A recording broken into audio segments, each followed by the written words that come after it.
शीला एक छोटे से घर में रहते थे। जगत एक फैक्ट्री में काम करता था और शीला घर घर जाकर लोगों के बर्तन धोती थी।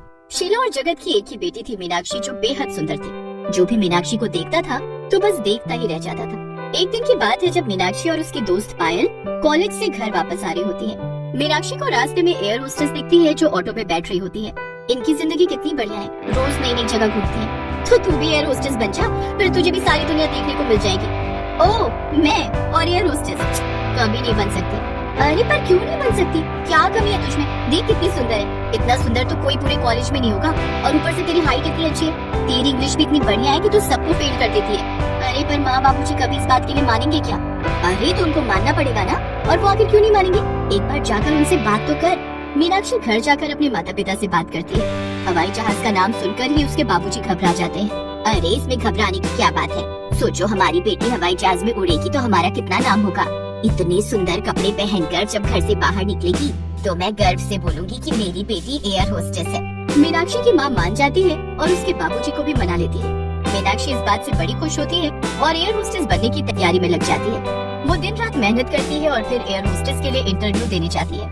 मीनाक्षी इंटरव्यू क्लियर कर लेती है और आखिरकार वो एक एयर होस्टेस बन ही जाती है।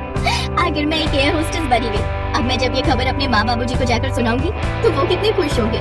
मीनाक्षी खुशी खुशी अपने घर जाती है और अपने माँ बाप को ये खबर देती है। मीनाक्षी के माँ बाप ये खबर सुनकर बड़े ही खुश होते हैं। 4 दिन बाद मीनाक्षी एयर होस्टेस की यूनिफॉर्म पहनकर अच्छे से तैयार होकर घर से निकलती है। मेरी बेटी कितनी अच्छी लग रही है ना, आज इसका हवाई जहाज में पहला दिन है। अब तो ये पूरी दुनिया में उड़ेगी। चलो बढ़िया है, आखिर तुम्हारी बेटी ने तुम्हारा इतना नाम रोशन किया और अब तो तुम्हारे घर के हालात भी सुधर जाएंगे।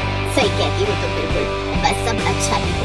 मीनाक्षी एयरपोर्ट पर पहुंचती है। उसका फ्लाइट पर पहला दिन होता है। वो थोड़ी नर्वस भी होती है पर उसे अंदर से बड़ी खुशी भी होती है। मीनाक्षी का पहला दिन काफी अच्छा होता है। वो बड़ी खुशी खुशी घर जाती है और अपने माँ बाप को एरोप्लेन के बारे में सब बताती है। दोनों उसकी बातें बड़े ध्यान से सुन रहे होते हैं और मन ही मन बड़े खुश हो रहे होते हैं। सब कुछ बहुत अच्छा चल रहा होता है। अब मीनाक्षी की माँ को घर घर जाकर बर्तन भी नहीं मांजने पड़ते। उनके घर के हालात काफी सुधर जाते हैं। बस सब ऐसे ही खुश रहे और भगवान अपनी कृपा हम पर ऐसे ही बनाए रखे। मीनाक्षी भगवान से प्रार्थना करती है और फिर अपनी जॉब के लिए निकल जाती है। उस दिन मीनाक्षी को जॉब पर जाने के लिए काफी देर हो जाती है और ऊपर से रास्ते में बारिश होने लगती है। हे भगवान, ये क्या मुसीबत है? मेरे पास बिल्कुल टाइम नहीं बचा और यहीं और ऊपर से ना ऑटो मिल रहा है और ये बारिश भी शुरू हो गई। बड़ी मुश्किल से काफी देर इंतजार करने के बाद मीनाक्षी को रोड के दूसरी तरफ एक ऑटो वाला दिखता है। मीनाक्षी उसे देखकर बड़ी तेज भागती है और वो साइड से आते हुए ट्रक को देख नहीं पाती। ट्रक तेजी से आता है और मीनाक्षी को उड़ाता हुआ निकल जाता है। उसके सर से बहुत तेज खून निकल रहा होता है और वो कुछ ही देर में दम तोड़ देती है। इधर फ्लाइट टेक ऑफ करने वाली होती है पर मीनाक्षी का कुछ पता नहीं होता। फ्लाइट टेक ऑफ कर लेती है। सब कुछ ठीक चल रहा होता है। सब पैसेंजर आराम से अपनी सीट पर बैठे होते हैं पर तभी प्लेन हिलने लगता है। सारे पैसेंजर घबरा जाते हैं पर फिर अचानक से प्लेन हिलना बंद हो जाता है। फिर थोड़ी देर एक एयर होस्टेस आती है। उस बच्चे की माँ बगल में आराम से आंखें बंद करके सो रही होती है। एयर होस्टेस देखते देखते पल भर में एक चुड़ैल में बदल जाती है। बच्चा उसे देखकर बहुत डर जाता है और बुरी तरह चिल्लाने लगता है। बच्चे का शोर सुनकर उसकी माँ एकदम से उठ जाती है। बच्चे को संभालते हुए वो उससे पूछती है, क्या हुआ बिट्टू, तुमने कोई बुरा सपना देखा है क्या? नहीं माँ, ये आंटी चुड़ैल है, मैंने अभी देखा। इनकी शक्ल बहुत डरावनी थी, एकदम चुड़ैल जैसी। बिट्टू बेटा, ऐसे किसी को नहीं बोलते। चलो आंटी को सॉरी बोलो। अरे कोई बात नहीं मैम, बच्चा है, शायद बुरा सपना देखकर डर गया। अरे मीनाक्षी, तुम तो आज आई ही नहीं थी ना, तो फिर यहाँ कैसे? मैं आई तो थी पर शायद तुमने मुझे देखा ही नहीं। मीनाक्षी वहाँ से चली जाती है। निधि को अच्छे से याद होता है कि मीनाक्षी आज आई ही नहीं है और वो इस बात से बड़ी हैरान होती है कि आखिर चलती फ्लाइट में मीनाक्षी कैसे आ गई। निधि इस बारे में ही सोच रही होती है कि फिर से प्लेन जोर जोर से हिलने लगता है। आखिर ये हो क्या रहा है? मुझे जल्दी से जाकर देखना होगा। किसी को भी समझ नहीं आ रहा होता कि आखिर प्लेन बार बार इस तरह हिल क्यों रहा है। सब लोग बड़े परेशान हो जाते हैं क्योंकि प्लेन में तो कोई खराबी नहीं होती। तो फिर ऐसा, निधि अंदर पायलट के पास जाती है और उससे पूछने लगती है कि वो आखिर ऐसा बार बार क्यों हो रहा है, पर पायलट कोई जवाब नहीं देता। निधि को पायलट का व्यवहार कुछ ठीक नहीं लगता और वो काफी परेशान हो जाती है। जब वो दूसरी एयर होस्टेस के पास जाकर इसके बारे में बताती है कि उनके पायलट मिस्टर रणधीर अजीब बर्ताव कर रहे हैं, तो दूसरी एयर होस्टेस ये सुनकर चौंक जाती है। मिस्टर रणधीर तो छुट्टियों पर है, आज तो कोई और आया होगा। जब दोनों एयर होस्टेस अंदर जाकर पायलट की शक्ल देखती हैं, तो वो मिस्टर रणधीर नहीं बल्कि कोई और होता है। आप कौन हो? आप तो हमारे पायलट नहीं हो। अगर किसी ने सीट से हिलने की कोशिश भी की तो मैं इस बच्चे को मार दूंगा। ए लड़की, चल सबके साथ कोने में जाकर खड़ी हो जा, चल। सारी एयर होस्टेस एक तरफ डर कर खड़ी रहती है। इतने में वहाँ मीनाक्षी आती है। इस बच्चे को छोड़ दो, मैंने बोला इस बच्चे को छोड़ दो। वो आदमी बच्चे को साइड में कर मीनाक्षी की गर्दन पकड़ लेता है। मीनाक्षी गुस्से से अपनी आंखें लाल कर लेती है और फिर धीरे धीरे वो एक चुड़ैल में बदल जाती है। चुड़ैल को देख वो आदमी हक्का बक्का रह जाता है।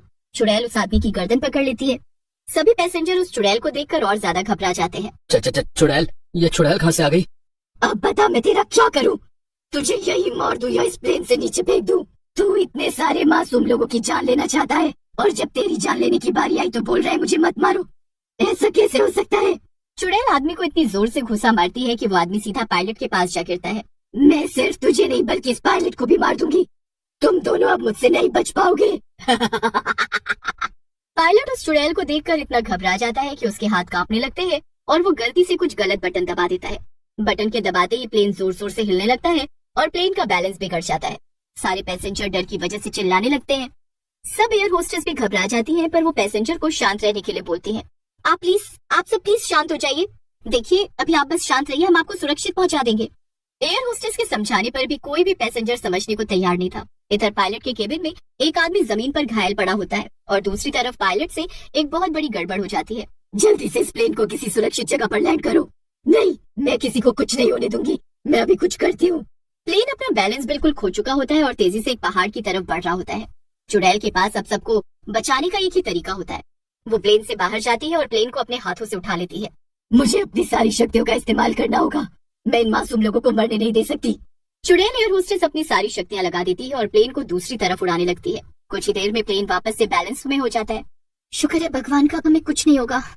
निधि जल्दी से अनाउंसमेंट करती है। देखिए अब प्लेन उस पहाड़ से टकराने से बच गया है और अब स्थिति नॉर्मल है।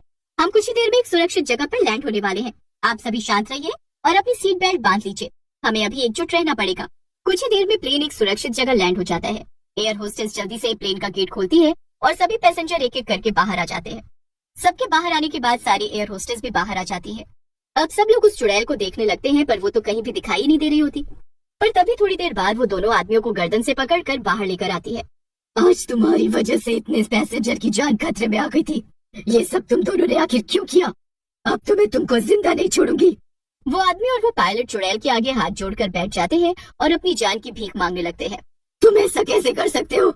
यहाँ एक एक पैसेंजर हमारी जिम्मेदारी है। पर तुम तो मीनाक्षी हो ना, तो फिर तुम चुड़ैल कैसे बन गई? हाँ मैं मीनाक्षी हूँ और आज आते वक्त एक एक्सीडेंट में मैं मर गई थी। मरने के बाद भी मुझे पता नहीं चला कि मैं मर चुकी हूँ और मैं हमेशा की तरह जॉब कर रही थी। पर जब इस बच्चे ने मुझे चुड़ैल बोला तब मैं हैरान रह गई। मुझे एक पल में सब याद आ गया और जब मैंने वॉशरूम में जाकर खुद को शीशे में देखा तो मुझे समझ आ गया कि मैं मर चुकी हूँ। ये सुनकर निधि और दीपिका को बहुत धक्का लगता है। उन्हें मीनाक्षी के मरने का बहुत दुख होता है। बाकी पैसेंजर भी मीनाक्षी के लिए बड़े दुखी होते हैं। हमें तुम पर गर्व है, तुमने मरने के बाद भी अपना फर्ज निभाया। एक चुड़ैल होकर भी तुमने ये याद रखा कि तुम एक एयर होस्टेस हो और तुम्हारा फर्ज क्या है। अरे तुमको इस लड़की से कुछ सीख लेनी चाहिए, तभी शायद एक अच्छे पायलट बन सको। पायलट अपने किए की सबसे दिल से माफी मांगता है और वो अपनी हार पर बड़ा शर्मिंदा होता है।